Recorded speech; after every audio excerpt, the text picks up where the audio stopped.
This is one small step for DFB and one giant leap for DFB-kind. Yeah? No? Yeah, Neil Armstrong did it better, but you know what I'm getting at. It's time to blast off into a dining experience we've been waiting eons for, or at least since 2017 when it was first announced. It's the one, the only, Space 220. What in the world am I going to talk about from now on?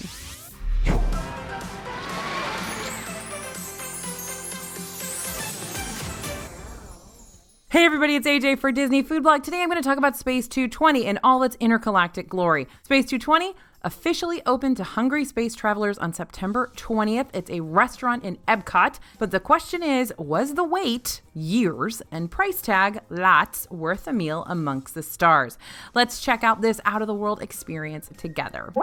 All right, Space 220 is located in Epcot's Future World section of the park. Fitting, right? If you make your way over to Mission Space, which I'd recommend you ride before you fill yourself up on Space 220 food instead of after, for obvious spinning reasons, you can't miss it. Just head on over to the giant orange to red ombre planet and you'll be there. From September 20th to the 26th, the restaurant is only available for walk-ins only, so the crowds were hectic on opening day, with guests trying to snag a first-come, first-served table. For those of you who are planning to dine here in the future, reservations will be available after the 26th. Reservations are now available to book for dates starting the 27th.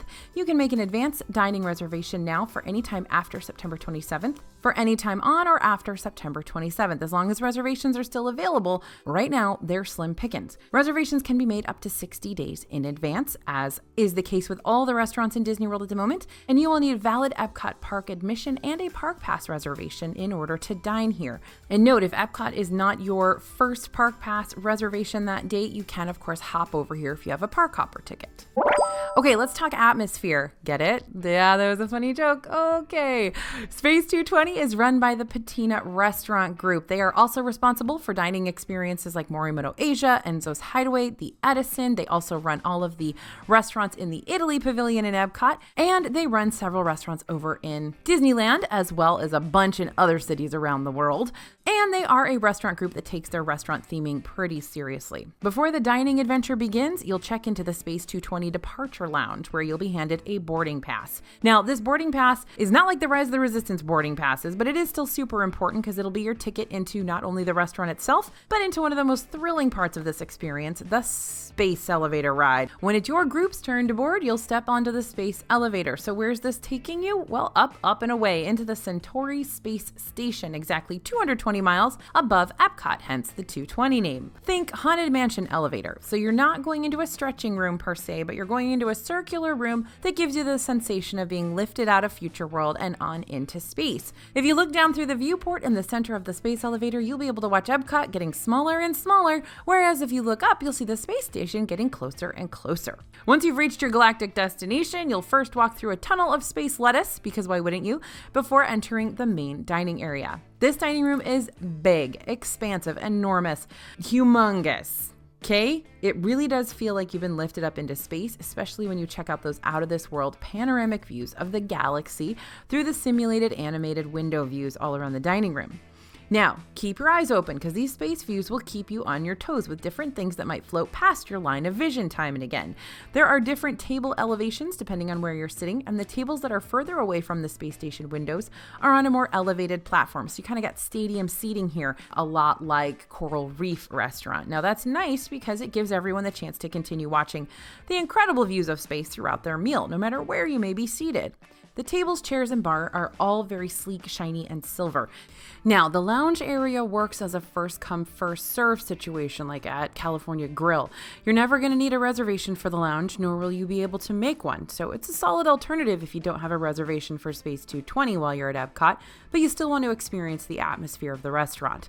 That being said, the demand for this lounge is probably going to be pretty high, so try to arrive earlier rather than later. Cast members' attire blends in with the modern space vibes as well. Nothing over the top, just standard Navy and professional attire.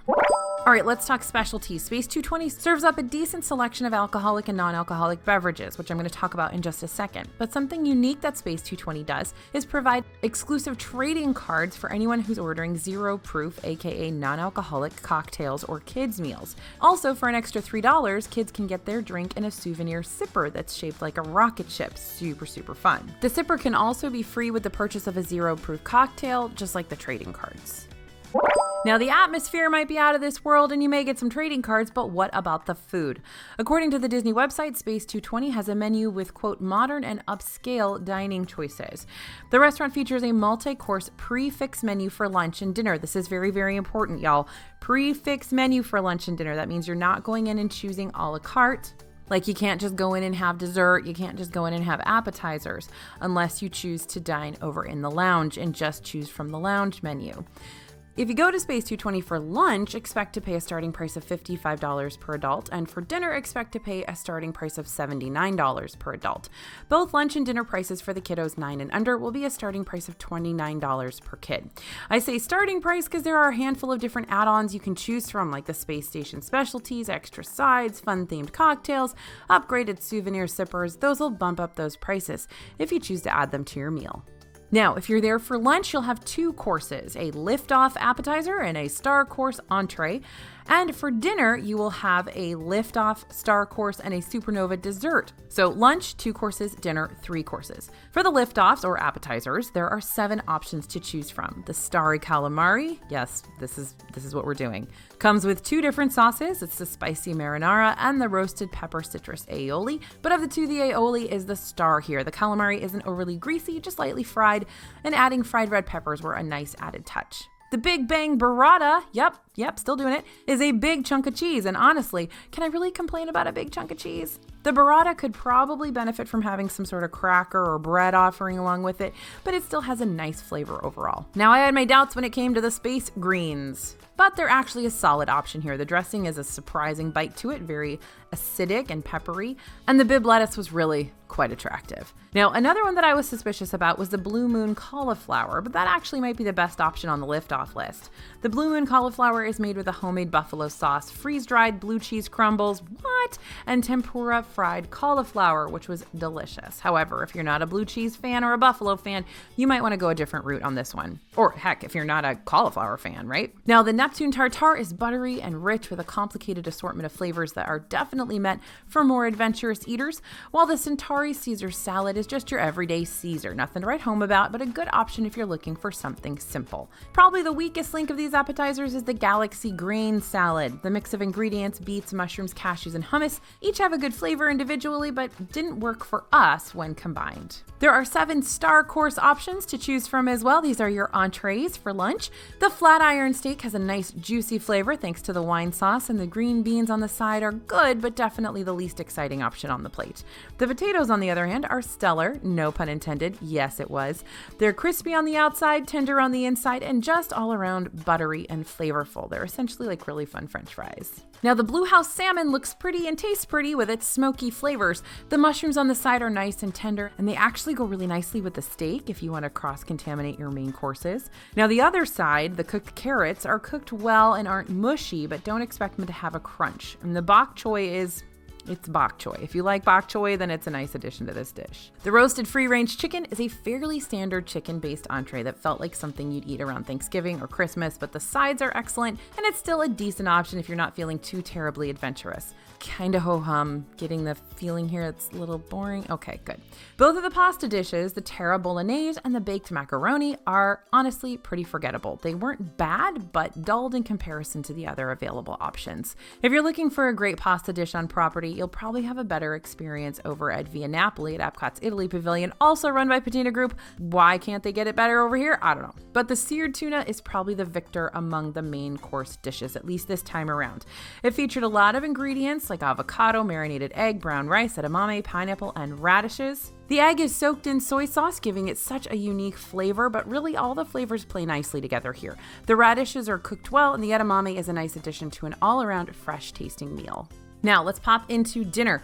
Though the lift-off options for lunch and dinner are the same, meaning the appetizers are the same, there are exclusive dinner star course offerings. entrees. For instance, the slow rotation short rib falls off the bone. They could use a little more sauce, but the bed of cheddar grits complement the ribs very, very nicely. The Florida red snapper is the fanciest fish entree this side of the galaxy. The tapenade has a nice citrus situation, and the tomato broth brings everything together. So if you're looking for a fancy table service seafood option, I'd recommend the snapper here over the options at Coral Reef Restaurant, located next to the Seas with Nemo and Friends. If you're wanting duck, they got duck in space too. The X2 duck has a super crispy skin complemented by the squash flan. Side note, if you're not big on textures, the flan might not be a great option for you. And Disney has a lot of great filet options on property, and the 8-ounce Filet Mignon at Space 220 is now allowed to join that club too.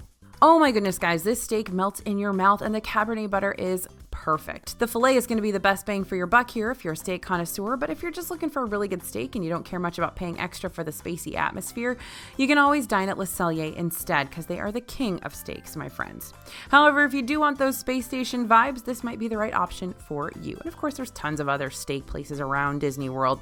Yachtsman Steakhouse, STK, lots of places to get steak throughout property, but in Epcot, really your best bets are going to be here and over there at Le Cellier, of course. Now, you also have the option of adding satellite sides to your dishes. One of those sides is an extra $10. It's the Brussels sprouts, which are very tender and buttery, and they're sauteed with a slight sweetness to them. So if you want to drop $10 on Brussels sprouts in Disney World, there you go. Now, if you're not vibing with any of the Star Course options, you can pay extra for the Space Station supplemental options. There's only one station supplemental option for lunch. That's the Galactic Lobster Globe.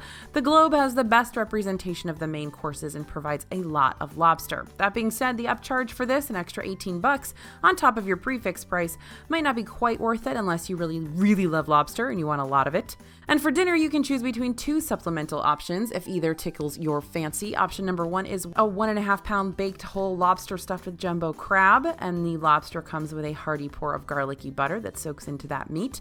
Option number two is the 24-ounce bone-in ribeye. The ribeye has an amazing char. It's a fatty cut of meat, as all ribeyes are, but if that's something you love, like I do, then you're definitely going to get a lot of it. This is a huge portion, so expect to have leftovers.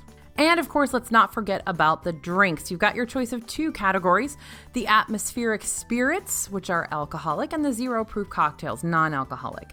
When it comes to atmospheric spirits, you've got options like the Atmos Spritz, which is really sweet, but that might be because of the fun cotton candy cloud that they pour it all over. And if you're looking for more of a pina colada-like spirit, the Planetary Punch might be more up your alley. Just don't be fooled by its purple appearance. It tastes very tropical thanks to the coconut flavoring and sweet rum, and its presentation is also a lot of fun, complete with lots of fizzing bubbles. Now, if you need your blue curacao fix, that's what this one's for. The Jupiter Fizz is very orange, like vibrant orange, and it tastes like a refreshing blend of mango and grapefruit. The Red Star, however, has more of an alcohol taste to it thanks to the Jameson, but that wasn't a necessarily bad thing. In fact, it's still pretty fruity and light.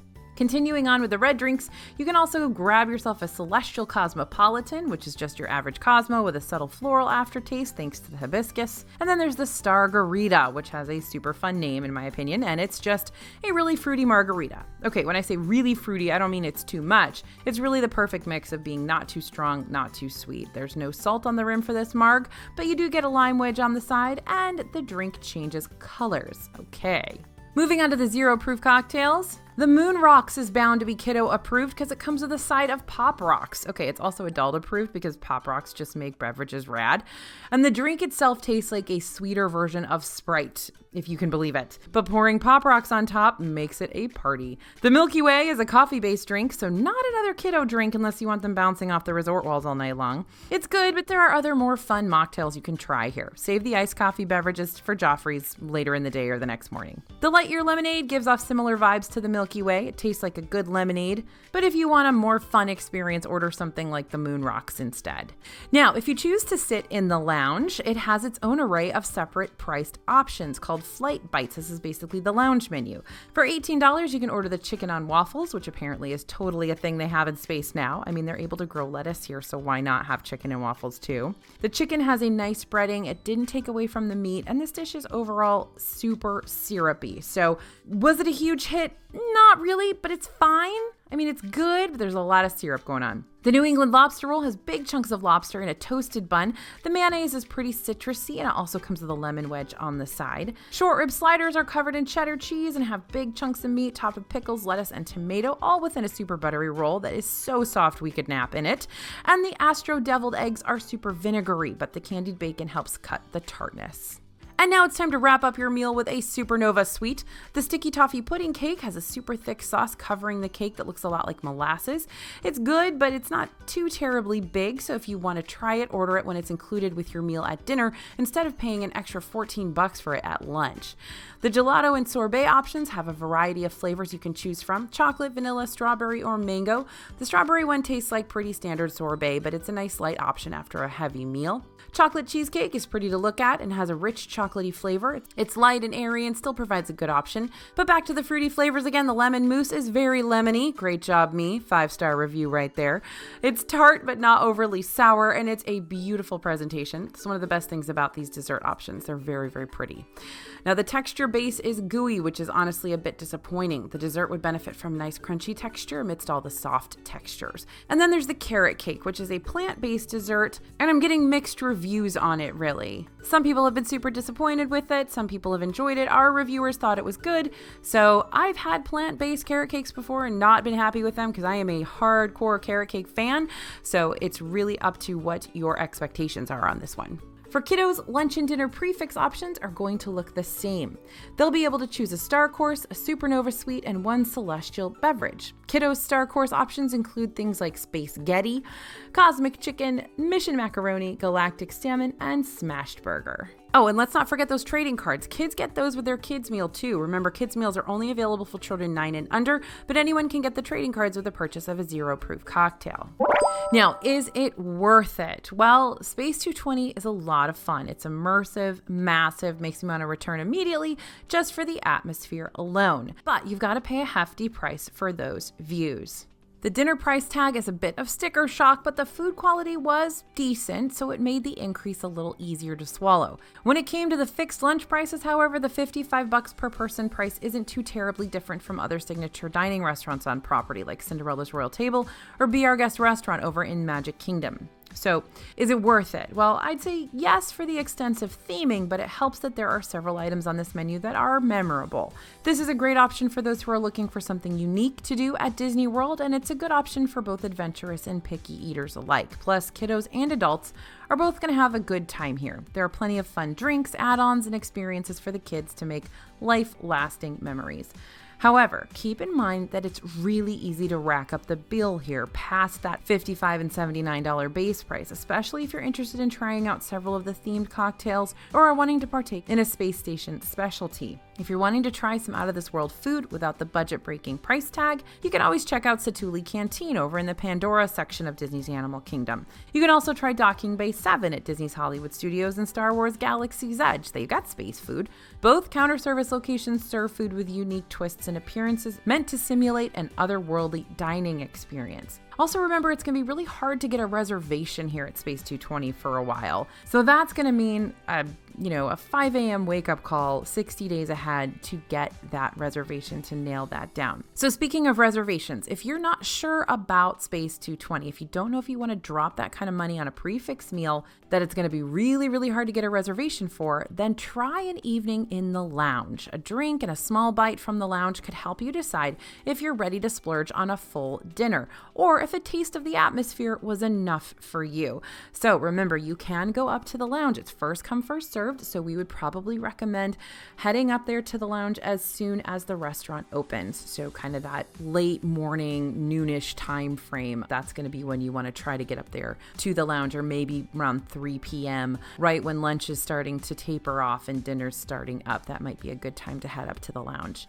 And trying that out first and seeing if it makes sense to book a full meal at Space 220 is probably our biggest recommendation if you're on the fence. Now, all in all, this restaurant is a welcome addition for us to the first part of Future Worlds Reimagining, but keep checking back here. You know we're going to keep going back to Space 220 when we can get reservations. We're going to keep trying different menu items, and we're going to keep you updated on the quality control.